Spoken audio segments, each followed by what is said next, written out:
All right, back here on SportsLine, we're all getting set for Super Bowl 56 coming up this weekend. Bengals in the game for the first time in 33 years. The Rams playing at home there at SoFi Stadium in Los Angeles. And combined, talk about a little bit of a surprise here, two lowest seeded teams, when you add up the seeds, lowest combination that we've ever had. So kind of two upstarts in there. It was interesting. We were talking about the other day, Jonathan Hutt and I getting ready for a show just about a week ago. And most of the time, when you look at the teams in the Super Bowl and you immediately think about the next season, regardless of who wins, most of the time you know for a fact that those two teams are going to be 1-2 or 1-3 in terms of the odds for next year's Super Bowl. That's not necessarily the case this year. In the AFC, you're still going to have the Titans. You're still going to have the Chiefs. You're still going to have the Bills. Presumably a healthy Lamar Jackson and a more healthy Ravens team back in the same division of the Bengals. And in the NFC, that is a tough, tough division that the Rams came out of. And obviously, depending on where Aaron Rodgers goes, where the Packers fall in the mix, I think the Rams are definitely going to be up there for sure. But it's not guaranteed that they're going to be 1 or 2 when it comes to the odds for next season. And so we'll see. We'll see how it plays out in terms of that. But it's going to be a fascinating game, and it's going to be a chance for somebody to break through with this current group of guys and win a Super Bowl title. And specifically for Cincinnati, it would be so sweet given how long it's been. I mean, you think about it, it had been over 3 decades since the Bengals last won a playoff game going into Wild Card weekend. And they get that goal line stand late, the interception at the end to beat the Raiders and break that curse, and they move on. They go on the road to take on the top-seeded Titans. And at that point, Cincinnati had never won a road playoff game. Any success they'd ever had in the playoffs a long time ago had always come at home. But they go on the road and they break that curse by beating the Titans on Evan McPherson's 52-yard field goal as time expires. Okay, so now they're into the AFC Championship game, but nobody's given them a shot against the Chiefs. On the road again, at Arrowhead, in Kansas City, all the volume that comes with that. And what do? They rally from 18 points down, come back, force overtime, get an interception of Patrick Mahomes. And Evan McPherson has another walk-off kick.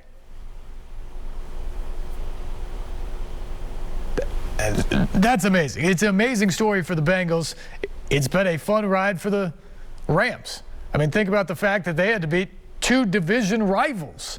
Not just conference rivals, but 2 division rivals to win their 3 games to get to the Super Bowl. And that's how we have this matchup, which we will watch on Sunday night. It is a fascinating matchup. It is an exciting time, as always, for football fans. And there's always great underlying stories with the Super Bowl, where you look at a guy and where he's come from, what he's had to overcome to get this opportunity. And as we see, the Rams were just there a few years ago. But as we talked about with the Bengals, it's been 3 decades. A little longer than that, actually. I mean, this is once-in-a-career type stuff for a lot of people. But it's a once-in-his-very-first season thing for our next guest. And that's Carter Crutchfield, who joins us now from L.A., the special assistant to the head coach, Sean McVay, out there, a former football player at Tennessee Tech. Carter, good to talk to you, my friend. Congratulations. Are you still on cloud 9 at this point? I mean, what's it like knowing that the Super Bowl is 5 days away?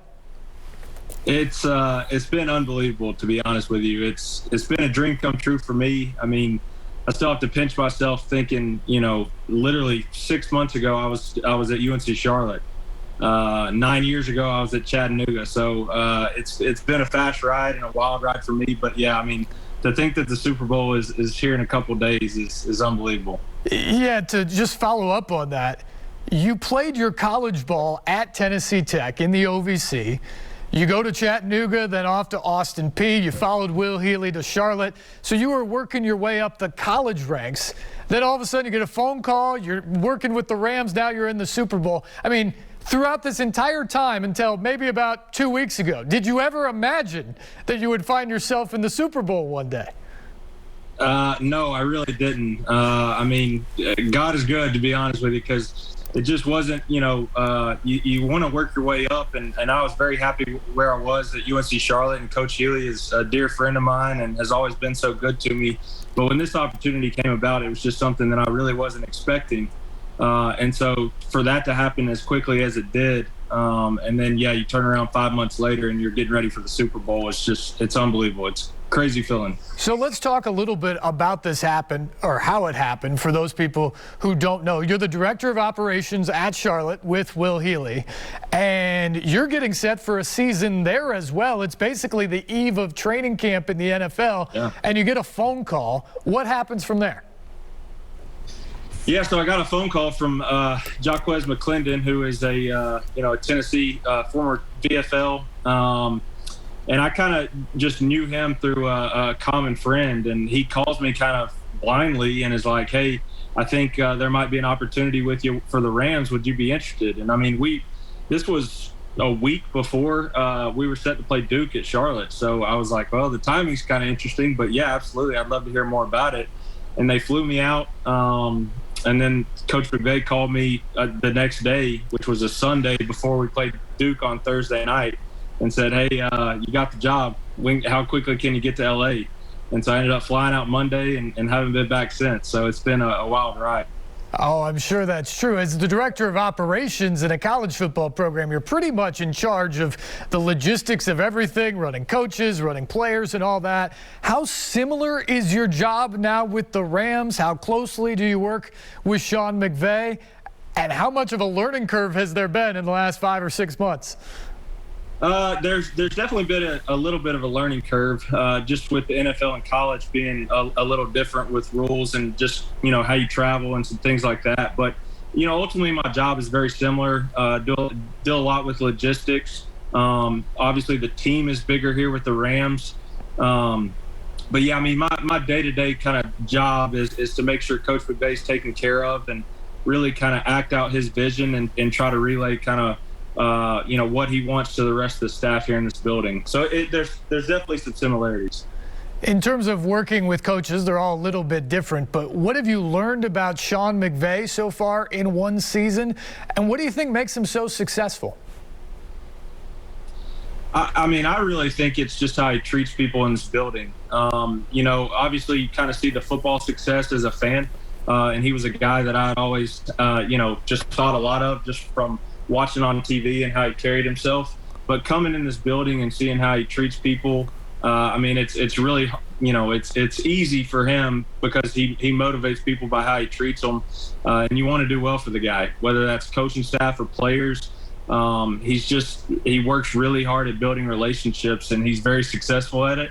And you look at our team right now, we have a lot of personalities and stars, and a lot of, people said that it couldn't be done this way. But I mean, our group is really special right now, and obviously have a really special opportunity on Sunday. Yeah, the star power certainly fits the Hollywood theme or the LA vibe with this Rams team, no question about it. You mentioned the long haul of the season, the fact that you really haven't had a chance to take a breath since you've been there. You've just been going. Add to the fact that the NFL season is a few weeks longer just in the regular season. Now you've had 3 playoff games, 2 weeks leading up to the Super Bowl. What has the playoff experience in particular been like for you? Because, I mean, it's win or go home at that point, and you guys have survived 3 rounds, and now you're at the ultimate destination. Yeah, I think, this is really where, just from my short time working in the NFL, this is really where you lean on your vets. Guys that have done it, guys that have been here. You try to approach each week the same as you would in the regular season, but there's definitely a different speed to the playoffs because, like you said, it is do or die, right? So you just see a bunch of guys out there that don't want it to end, and that's kind of been our story throughout the playoffs. Is we played some really good football teams, but I think we performed extremely well. But ultimately, it just comes down to guys not wanting to be done playing, and so that gives you the opportunity that you have on Sunday.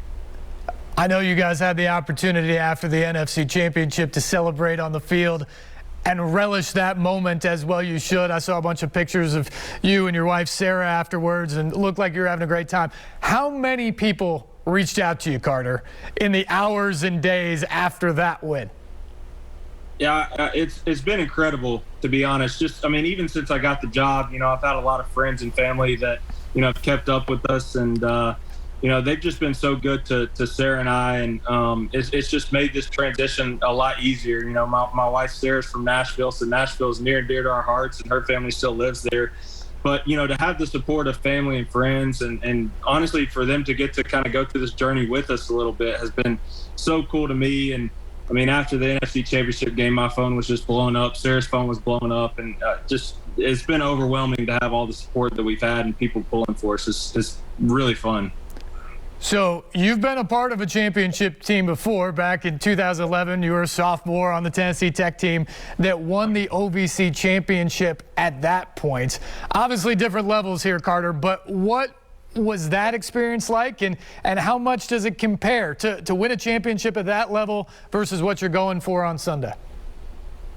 Yeah, I said this to Tennessee Tech. I did an article with them a couple days ago, and football is football, and I think what makes this game so special is that each year is kind of its own entity. You're always going to have different players and coaches that come and go, but these championship years are so hard to come by, and I think it really does just take some really special relationships, some strong relationships. It takes a lot of trust in your coaches and the staff, and it's just been a wild ride. But it's the OVC championship means a lot to me because it hadn't been done in a really long time at Tennessee Tech, and so that was awesome to accomplish that with guys that I still keep in touch with today. And obviously this is a little different. It feels a little different, the magnitude of it. But, I just think championship teams are just really special, and they'll always mean something to you no matter what level they're at. Well, I know you've been a part of a bunch of special teams. What you guys did at Austin Peay was certainly awesome. The bowl game at Charlotte was terrific. Now this opportunity as well in your, I guess it's not technically a coaching career, but part of a football staff career. You've had huge roles in all of those teams. As you get into Super Bowl week now, you talk about some of the differences, the length of the season. What have you noticed this week? How different has it been already before you guys even hit the practice field tomorrow? It's been crazy. I mean, I think, it's played to our advantage that we're still in LA, right? And I wasn't here 3 years ago when they went to Atlanta, but just kind of learning from the people that were in the building that went through that process, traveling and just the media, it's all kind of chaotic. So I think for us, last week was a pretty normal week. You had some extra things here or there, and this week there's definitely some more media obligations for our guys. But I mean, we're going to the team hotel Saturday night like we normally would for a home game. So it feels very normal, which I think has been awesome for us. But, yeah, I mean, just the ticket process and everything that comes along with the Super Bowl has been pretty crazy. Well, I can only imagine. I'm sure it's only going to ramp up between now and Sunday afternoon out there in Los Angeles. Carter, final thing before I let you go, because I know you're busy and have other things that you have to get to. But you're a boy from Georgia.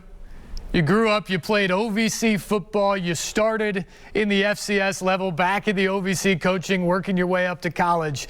When you walk on the field Sunday afternoon and you're going to be on the sideline for a Super Bowl, what are you going to think about? Honestly, my goal is to just really soak it up, honestly. I've tried to soak up every day last week and every day this week, and because I've been told, by a bunch of guys that have done this for a long time, that this is a really hard thing to accomplish. So for me to get to experience that so early in my NFL career is definitely a blessing. But, I mean, my goal is just to soak it up. I'm very thankful and blessed to be in this opportunity, and just go make the most of the opportunity and see what happens. Well, Carter, you got a bunch of people back here in Middle Tennessee, from Cookeville to Clarksville to Chattanooga to Nashville and everywhere in between, cheering for you. Congratulations on getting this far. We'll be pulling for you on Sunday, and hope to have congratulations with you and maybe your lovely bride sometime down the road as well. Absolutely. Appreciate it, Steve. Thank you so much for having me. All right, thanks, Carter. Appreciate it. Carter Crutchfield, the assistant to head coach Sean McVay with the Los Angeles Rams, and what a story that is for him in his first season freshly on the job, given everything he's come through and gone through in his career already at this point, to find himself in the Super Bowl in his first season in the NFL. It is simply remarkable, and it was cool for us to have the chance to talk with him tonight. We'll take a break. We'll come back. We'll talk more about Mike Vrabel, John Robinson, extensions with the Titans, and much more. Phone lines will be back open too. 737-7767, the number. This is SportsLine on News Channel 5+.